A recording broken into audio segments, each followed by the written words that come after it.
Hi అండి. ఈరోజు మేము చేయబోతున్న రెసిపీ వచ్చేసి వంకాయ పెరుగు చట్నీ. ఇది ఎలా చేయాలో చూసేద్దాం వచ్చేయండి.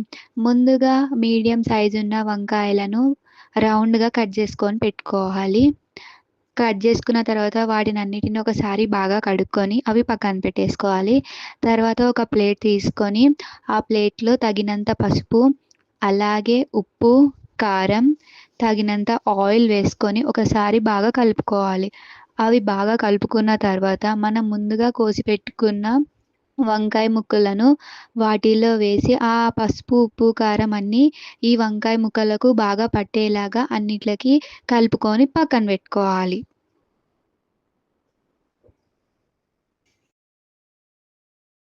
ముందుగా స్టవ్ ఆన్ చేసుకొని దాని మీద పెనం పెట్టుకొని లైట్‌గా ఆయిల్ పోసుకోవాలి.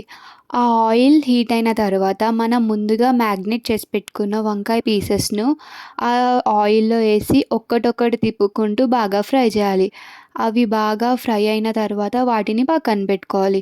నెక్స్ట్ అదే స్టవ్ మీద ఒక పెనం పెట్టుకొని దాంట్లో లైట్‌గా ఆయిల్ పోసి అది హీట్ అయిన తర్వాత దాంట్లో ఆవాలు, అలాగే జీలకర్ర, ఎండుమిర్చి ఇవన్నీ వేసి ఒకసారి ఫ్రై చేయాలి.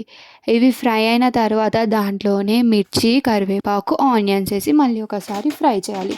అవి బాగా ఫ్రై అయిన తర్వాత లైట్‌గా పసుపు వేసుకోవాలి.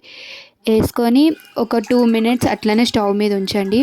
అన్నీ బాగా ఫ్రై అయిన తర్వాత దాన్ని తీసి ఒక 5 మినిట్స్ పక్కన పెట్టేయండి. అది అన్నీ చల్లారిన తర్వాత దాంట్లో పెరుగు వేసుకోవాలి. ఒకసారి ఆ పెరుగుని కూడా బాగా కలపాలి.